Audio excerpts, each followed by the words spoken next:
Paula, let me go to you first. Hunter Biden is in the news all of a sudden right now. He's declining an invitation to come and appear before the House Oversight Committee. That's right. As you probably remember, late last month, he testified behind closed doors before the House Oversight Committee. He testified for about 6 hours. And when they came out of that hearing, it was clear that Republicans didn't get what they had hoped from him. He was not helpful to their ongoing efforts to investigate the Biden family. Now, before the closed door hearing, Hunter Biden and his lawyers had said that they would be willing to do a public hearing. They said they wanted the American public to be able to hear Hunter's side of the story. Well, they agreed to the behind closed door interview. Following that behind closed door appearance, Chairman Comer said that he believed that there would be a public hearing. He said, next up, we're going to hear from Hunter Biden publicly. But now the Hunter Biden team has declined an invitation for Hunter to appear alongside some other discredited business associates. And right now they're focused on the idea that, look, if Hunter Biden is going to continue to have to face questions about this, Jared Kushner should too. If we're going to talk about foreign influence peddling, now the Hunter Biden camp's approach is, all right, that's fine. If you have a hearing with Jared Kushner, Hunter Biden will show up too. Because originally Hunter Biden, correct me if I'm wrong, Hunter Biden's team said they want to testify, but only before a public open hearing and not behind closed doors. Exactly. It's been a long, winding path to get to any hearing at all, but it started out with an invitation to do a behind closed door deposition. Hunter Biden's team said, no, it'll only be public. But after a few high-profile stunts by Hunter Biden and his lawyers showing up unannounced on the Hill, even showing up to a hearing on contempt against Hunter Biden, look, they played hardball, and eventually they did agree to do this behind closed doors interview with Hunter, but it was because they got some pretty good terms, including having the transcript of that interview released pretty quickly thereafter, so Republicans couldn't spin what he said. But then there was this question, all right, are you ever going to do the public hearing? And right now, the invitation that Hunter Biden has received, again, it's not just him, it's other business associates who have been discredited. That's going to be the panel that would appear publicly. Hunter Biden's team said, we'll pass. But if you want to do a hearing with Jared Kushner and Hunter Biden, we'll be there. I don't think Jared Kushner would show up. First of all, I don't think so. And also, he's already testified. I mean, he's already testified. What's the purpose of having him testify again if it's not for show? Yeah, we'll see what happens on that front. Lots going on. Ellie, let's talk about the other breaking news we're following. The judge in the Georgia election case throwing out some, not all, but some of the charges against Donald Trump and his co-defendants. How significant is this? It's bad for the prosecution, but not fatal. And any prosecutor bringing a case, look, it's frustrating to have charges thrown out that you spent months working on, putting before a grand jury, and so on. There's a couple things. Number one, the judge all but invites the prosecutors to refile these charges. They have, a 6-month period in which they can refile the charges. And the issue here is that the indictments weren't sufficiently specific as to some of the counts, right? And you can correct that. It's not like the judge found that there was no possible set of circumstances under which these charges could be filed. So it's really up to the prosecutors to decide whether to bring these charges again. The one sort of bit of intrigue and interesting aspect of it is now, with these 6 charges dismissed, Mark Meadows now only has the racketeering charge against him. He'd been charged with 2 offenses, this violation of oath and racketeering. The violation of oath charge is now out. So there's really only one count that applies to Mark Meadows in the indictment as it exists today. Well, that's a significant count, though. Yeah, that's a big one. That's the big one. That's what I mean. Clear. Yeah. You know, what's your take, Lori? Well, this doesn't throw out the Raffensperger count. You know, former President Trump calling Brad Raffensperger asking for, what was it, 11,700 votes, right? I mean, that is still contained in this indictment. In terms of being a violation of one's oath of office to have made that call, no, that's not okay. I mean, that's not a charge anymore. Now the judge is also clear that all of the conduct in these charges that were tossed still can apply to other charges. It's just this specific crime in Georgia of violating one's oath of office. So what would that come under then? That's the thing. It's because the oath of office in Georgia is pretty broad.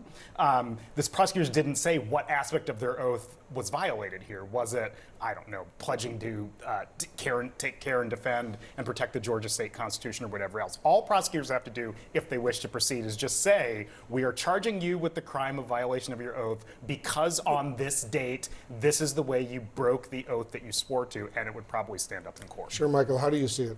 I mean, look, Wolf, I think for most Americans, they're principally concerned with a few other things. I think the idea of Donald Trump and the political court cases that are pending Biden are sort of baked in for the most part. It's intrigue, it's a lot of chaos. But I think when you compare that to other things such as the economy, immigration, I think most viewers politically would see that as a sort of set aside. I think many Republican voters are going to come to the aid and rally behind the former president because they see this through the lens of a sort of political prosecution, if you will. For independent voters, I think the president and Republicans have to articulate other important things. Under President Biden, sure, you have a job, but you've seen an erosion of your spending power. Maybe you're a younger person graduated from college. You can't afford to buy your first home. So if they can articulate that message, you sort of remove the focus from the court trials and back to some of those more tangible things that really impact people's day-to-day lives. You know, a really important point here is you have two lawyers on the panel now who just recovering lawyers who spent 2 minutes explaining a somewhat arcane provision in Georgia law in an indictment. What Trump and his supporters are going to hear is, we won today in court, they're throwing it all away, this is all junk. And it's easy to reduce this, to Shermichael's point, to a political issue. It's, yes, there's an important charge tossed from the indictment. It's not a huge one, but it's a victory for Trump, and they can spin it as a victory. 'Twas ever thus. He spins everything as a victory, right? Go ahead, Paula. It's also so chaotic down there, Yes. right? I mean, if we step aside from just the charges themselves, it's the political atmosphere surrounding this case, completely unlike the other 3 criminal prosecutions he's facing. These efforts to disqualify Fani Willis, even if they are not successful with removing her from the case, they have certainly tainted, right, the view of this prosecution. This is something that even the average American voter who's not paying attention to all of his legal issues, they would be like, wait a second, you had a romantic relationship with the person who's overseeing this. They received hundreds of thousands of dollars. And even as lawyers, while we can explain why some of that may not have met the standard that has been set for disqualification, there's an ick factor. And it's not just Trump, right, who is on trial in these cases. It is the integrity, the trust of the justice system. And that's the biggest problem down in Georgia. It's just such a chaotic mess. And one more thing to add on top of that, the judge, as he's writing this opinion, is up for re-election. Yes. And we have no reason to suggest he's not acting in an above-board,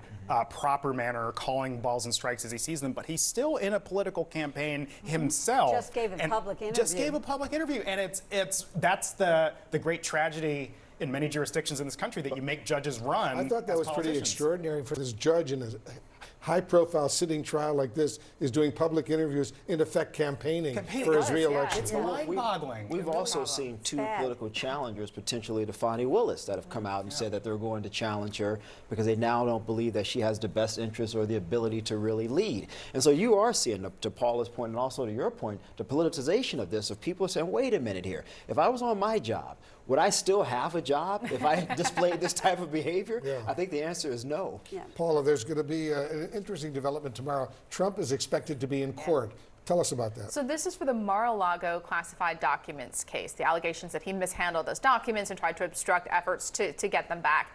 And the judge tomorrow, she's going to hear arguments about motions to dismiss these charges. Now, we don't expect that the case is going to be completely dismissed, but all of these cases, the big question is timing, right? A hearing here, a filing there, a few days, a few weeks.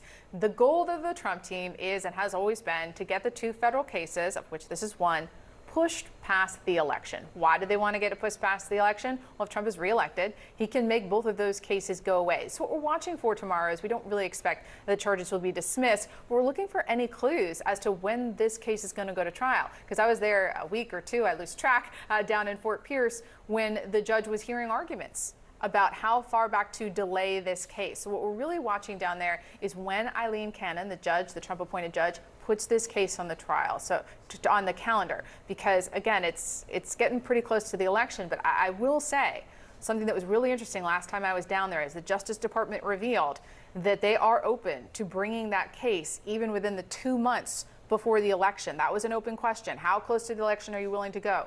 Usually they don't take investigative steps that close to an election in a case that could impact the outcome. But the fact that the Justice Department is willing to take this case to trial maybe in September or October, that is significant, but ultimately it is up to the judge to decide when this goes.